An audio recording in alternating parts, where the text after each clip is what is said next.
오늘의 주요 키워드는 삼성전자입니다.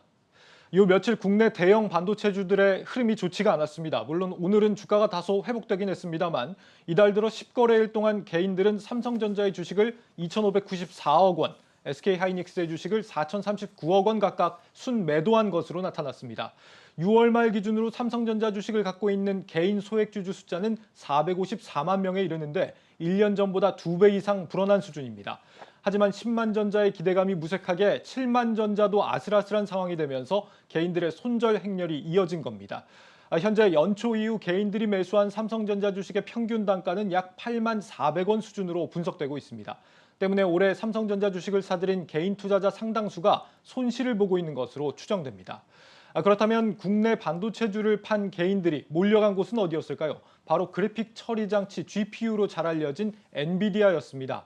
이달 들어 서학개미들의 엔비디아 주식 순매수 결제 규모는 우리 돈 2,070억 원에 달하는데 전달보다 8배 가까이 불어난 수준입니다.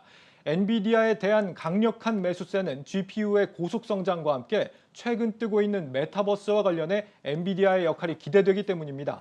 엔비디아의 메타버스 플랫폼 옴니버스는 디자이너들이 3차원 이미지나 영상을 함께 만드는 온라인 협업 공간으로 기대를 모으고 있습니다. 그런 와중에도 오늘은 삼성전자의 주가가 다소 개선되는 흐름을 보였죠. 바로 이재용 삼성전자 부회장의 북미 출장 소식 때문입니다. 이 부회장은 이번 출장에서 미국의 신규 파운드리 공장 부지를 최종 결정할 것으로 보입니다. 현재 20조 원 규모의 삼성전자 파운드리 공장 증설을 놓고 미국 텍사스주 테일러와 오스틴이 유치 경쟁을 벌이고 있죠. 이 부회장은 또 코로나19 백신 수급과 관련해 미국 모더나 CEO와 만나기 위해 보스턴을 방문할 계획이라고 밝혔습니다. 삼성 바이오로직스와의 추가 협력도 기대되는 부분입니다. 그 밖에도 세계 최대 통신 칩 제조사 퀄컴의 CEO를 만나는 일정도 점쳐지고 있습니다. 시장에서는 이 부회장의 이번 출장 이후 삼성의 신규 사업 투자에 속도가 붙을 것이라는 관측이 많습니다. 이 부회장 출장과 맞물려서 한미 정부도 반도체 공급망 협력을 위해 움직임을 서두르고 있습니다. 오는 18일에는 캐서린 타이 미국 무역대표부 대표가 서울을 방문하는데 여기서 정부는 반도체 협력을 공고히 하자는 내용의 세부 의제를 조율할 예정입니다. 한편 이번 출장에서 이재용 부회장이 가장 먼저 찾게 될 곳이 캐나다 토론토에 있는 삼성전자의 AI 연구소라는 점도 주목을 받고 있습니다. 삼성전자는 캐나다에만 글로벌 AI 연구센터 2곳을 설립하고 전 세계 총 7개의 연구소를 보유할 만큼 관련 연구에 공을 들이고 있습니다. 이 부회장은 직접 인재 영입에도 나서면서 AI 분야 육성에 관심을 기울이고 있는 것으로 알려졌는데 실제 지난 8월에 밝힌 신규 투자 계획에도 반도체 바이오와 함께 AI가 언급되기도 했습니다. 업계에서는 최근 AI 칩 수요가 급증하는 만큼 삼성전자 내 반도체 사업과 AI 분야의 시너지가 기대된다는 전망을 내놨습니다. 이런 기대감 때문인지 최근 삼성전자에 대해 매수 의견을 낸 증권사는 모두 23곳이고 목표 주가도 한 달 전에 비해 9,709만 7천 원대로 소폭 올라갔습니다. 지금까지 오늘의 주요 키워드 삼성전자에 대한 소식들 전해드렸습니다. 사상 초유의 인플레이션 공포가 전 세계를 뒤덮고 있습니다. 겨울철 에너지 수급 문제까지 겹치면서 물가 상승 충격이 내년까지 이어질 거란 불안감이 커지고 있는데 대책을 서둘러야 하는 우리 통화 당국은 고민에 빠졌습니다. 한창률 기자입니다. 인플레이션의 추세를 뒤집는 것이 나에게 최우선 사안이다. 10월 미국 소비자 물가지수가 전년 같은 기간보다 6.2% 급등하자 조 바이든 미국 대통령이 백악관을 통해 성명을 발표했습니다. 전 세계의 인플레이션은 이제 우려가 아니라 공포로 다가오고 있습니다. 현재 미국뿐만 아니라 EU, 한국 등이 예상치를 뛰어넘는 물가 상승률을 기록 중입니다. 코로나 극복을 위해 풀렸던 돈이 물가를 끌어올리는 부메랑으로 돌아오고 있고 미중 패권 경쟁으로 나타난 공급망 병목 현상이 상승을 부추기고 있는 것입니다. 문제는 국내 요소수 사태에서 나타난 것처럼 이런 병목 현상은 해결될 기미가 보이지 않고 있다는 점입니다. 글로벌 밸류 체인이 제대로 작동 안 되는 문제, 그다음에 원자재 난 같은 것들이 최소한 내년 상반기까지는 지속될 거로 보고 있습니다. 전문가에 따라서는 내년 1년 내내 그런 현상이 지속될 거로 보는 전문가들도 많이.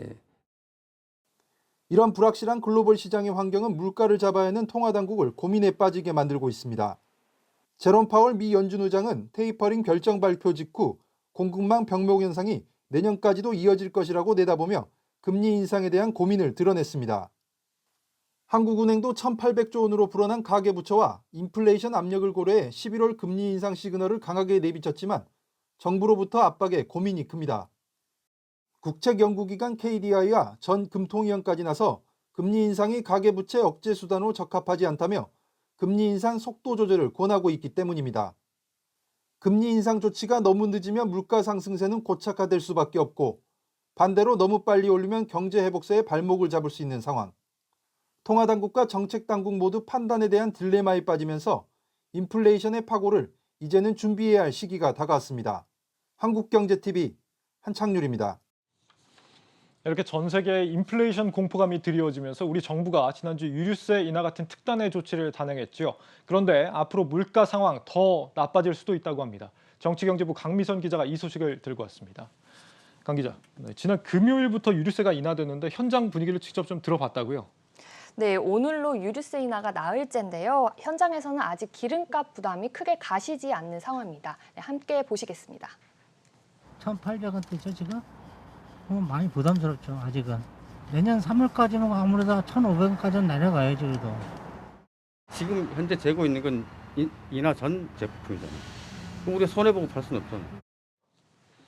저도 뭐 주말 동안 좀 둘러봤더니 아직 뭐 기름값이 1,700원대인 곳도 있고 1,600원대인 곳도 있고 막 좀 제각각이더라고요. 네, 이제 유류세 인하분이 실제 소비자 가격에 반영이 되려면 약 1에서 2주 정도 걸리기 때문인데요. 주유소마다 이제 재고 상황이 달라섭니다. 전문가들은 유류세 인하분이 이제 계속 이어지기 위해서는 유통 과정을 잘 모니터링해야 한다고 지적합니다. 이 휘발유 가격이 1,600원대로 내려오긴 했습니다만 여전히 이제 1,600원대도 좀 부담스러운 상황인 것 같습니다. 그런데 지금보다 기름값 상황이 더 나빠질 수가 있다고요? 네, 문제는 이제 유류세가 내린 것보다는 기름값 자체가 더 뛰어오를 수 있다는 점입니다. 예. 현재 배럴당 80달러 선인데요. 이제 국제 유가가 내년에는 120달러 선까지 오를 수 있다는 전망이 나오고 있습니다. 네, 왜 그러냐고 보면 주요 산유국 협의체인 오펙 플러스가 추가 증산을 거부하면서입니다. 이에 따라서 미국 백악관까지 세계 경제 회복을 위태롭게 할 수 있다면서 반발에 나선 상황인데요. 시장에서는 50에서 60달러 선을 유가의 적전선으로 보고 있는데 이제 가격 자체가 두 배를 이제 넘어선다면 이제 세금을 아무리 낮춰도 소용이 없게 됩니다. 네. 또 국제 유가가 오르면 휘발유 값으로 3주 만에 반영이 돼가지고 이제 전체 물가 상승을 더 끌어올릴 수 있습니다. 기름값이 비싸지면 아무래도 뭐 방역이 지금 완화되고 위드 코로나라고 하더라도 경제 전반으로는 좀 부담이 있을 수밖에 없겠습니다. 어딜 뭐 마음 편히 돌아다닐 수가 없기 때문에 이렇게 또 민생에 부담이 되는 게 또 밥상 물가 아닙니까? 밥상 물가도 요즘에 좀 심상치가 않다고요. AI가 다시 발생해서 지금 오른다고는 염려를 많이 하시더라고요. 덩달아 오르는 것 같아요. 다른 것도 지금. 그리고 수입에 의존하는 그런 거 원자재를 쓰는 특히 식용유 같은 것은 지금 많이 올랐다고 보시죠.